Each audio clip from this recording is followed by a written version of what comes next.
내 안식일에 병을 고치시는 이야기, 이제 손이 마른 사람이 이렇게 말라서 펴지 못하는 사람이 있는데, 그 사람들이 고발하려고 안식일에 병 고치는 것이 옳습니까? 이렇게 물어봤다는 거죠.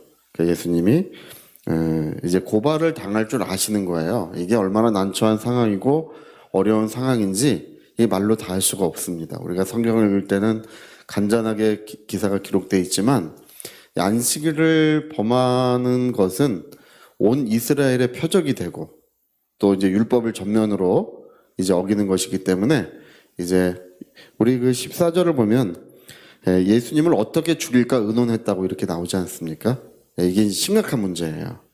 근데 예수님은 이제 뭐라고 말씀하시냐면 긍휼이 우선이다 이 말씀을 하시는 것입니다. 양 한 마리가 있어 구덩이에 빠졌으면 그 양을 안식일이라도 건져내지 않겠느냐. 이 안식일이라도 이 고통을 받는 사람들은 고쳐 주어야 된다는 것입니다. 요한복음에는 이제 좀 독특한 말씀이 기록되어 있는데 똑같은 이야기에 아버지께서 안식일에 아버지께서 일하시니 나도 일한다 이렇게 봐요. 안식일에 아버지께서 일하시니 이 병을 고치는 것이 내가 하는 일이 아니라 하나님의 능력이신데 안식일에 하나님께서 병을 고치시기 때문에 나도 그와 같이 일한다고 이렇게 말씀도 하십니다. 근데 우리가 이제 이런 말씀들을 통해서 우리가 알게 되는 게 있어요. 뭐냐면 예수님은 어떤 경우라도 긍휼을 앞세우시는 분이세요. 여러분 우리가 신앙생활을 할 때 긍휼이 있는 신앙생활을 해야 됩니다. 긍휼을 가져야 돼요. 누구를 위해 기도할지라도 긍휼 있는 기도를 해야 됩니다. 제가 예전에 선배 목사님 한 분이 저만 보면 꼭 그 얘기를 하셨어요. 두 가지 얘기 하셨는데 저의 주례를 서주신 훌륭한 목사님이신데 저만 보면 항상 유 목사님, 네 목사님 긍휼 있는 목회를 하십시오. 긍휼 있는 목회를 하십시오. 어떨 때는 꼭 말을 한 가지를 또 바꾸셔 얘기하세요. 어떨 때는 유 목사님, 예 목사님 예수님만 믿으십시오. 딴 건 아무것도 믿지 마시고 예수님만 믿으십시오. 그 두 가지 얘기를 교차하면서 꼭 해주셨어요. 긍휼 있는 목회를 하십시오. 여러분 오늘 하나님은 긍휼의 하나님이십니다. 예수님이 모든 이스라엘 민족에게 표적이 되고 심지어 이제 죽임을 당하는 그런 그 모의를 꾸미고 그런 어려움을 초래하는 일들을 할지라도 예수님은 긍휼을 앞세우셔서 그 한 사람을 치유하신 것입니다. 그 전에 제가 아는 어떤 목사님 한 분은 이제 충청도 시골에서 목회를 하셨어요. 제가 이제 그분을 잘 아는데 참 훌륭한 목사님이세요. 이제 옛날 어려울 때도 자기 어려운 사람만 보면 옷을 하도 벗어줘가지고 사모님이 잠바가 남아나지 않는다는 뭐 그런 얘기도 하셨는데 시골 촌에 하루에 차가 2번 들어와요.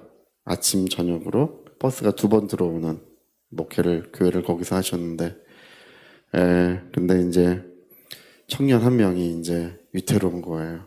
그래서 들쳐업고 이제 그 병원을 가야 되는데 들쳐업고 병원에 갈 방법이 없는 거예요. 그래서 이제 들쳐업고 버스 정류장에 앉아 계시다가 이제 청년은 시름 이제 알아서 이제 죽어가는 거예요. 그래서 다시 들쳐업고 교회로 와서 붙들고 한없이 울었대요. 하나님 어떻게 하면 좋으냐고 한없이 울었대요. 근데 그 눈물 속에 병이 났어요. 다 나서 회복의 역사, 치유의 역사가 그 순간 이루어졌습니다. 우리가 알아야 되는 사실이 있습니다. 뭐냐면 여러분 성경을 보면 예수님이 심한 눈물과 통곡을 흘리셨더라라고 되어 있어요. 심한 눈물과 통곡, 예수님을 예레미야라고 불렀지 않습니까? 눈물의 선지자 예레미야? 어디서나 눈물이 많으셨는데 통곡하며 눈물을 흘리셨대요. 예수님은. 그게 바로 뜨거운 긍휼이십니다. 오늘도 우리 하나님은 긍휼의 하나님이시고 우리 하나님의 자녀들은 그 긍휼을 배울 때 하나님의 은혜가 온전히 넘칠 줄로 믿습니다. 여러분 무정한 사람 되지 마시고. 예. 제가 이 성경을 읽는 기사 중에 눈여겨보는 기사가 하나 있어요. 예수님께서 이제 십자가를 지러 가시기 전에 나인성, 이제 베니게 지역이에요. 이제 페니키아 지역, 이방 지역인데 그 성을 방문을 하세요. 딱 한 가지 일만 하고 다시 돌아오세요. 거기가 먼 거리예요. 예수님이 계시는 가버나움에서 먼 거리인데 거기까지 가셔서 딱 한 가지 일을 하고 돌아오셔요. 그게 뭐냐면 그 성을 들어가셔서 왜 아들이 죽은 과부가 관을 메고 나오는 사건이 거기 기록이 됩니다. 왜 아들을 잃어버린 과부, 유대인이겠죠. 과부가 이제 관을 메고 울며 나오는 이야기가 거기 기록이 있어요. 예수님께서 울지 말라 하시고, 그러니까 그 사건은요, 다른 사건들과 사뭇 달라요. 다른 사건들은 예수님께 다 요청을 하고 간청을 하고 도움을 그런 믿음이 있고 다 그런 것들이 다 기록이 되는데 예수님은 일부러 찾아가셨어요. 그 먼 거리를 일부러 찾아가셨어요. 그게 십자가를 지시기 바로 직전의 사건이에요. 그 먼 거리를 찾아가셔서 그 일을 하고 돌아오셔요. 그래서 가이사랴 빌립보 지역에 가셨다가 예루살렘에 십자가를 지시는데요. 울지 말라 하시고 청년아 내가 내게 이르노니 일어나라고 하십니다.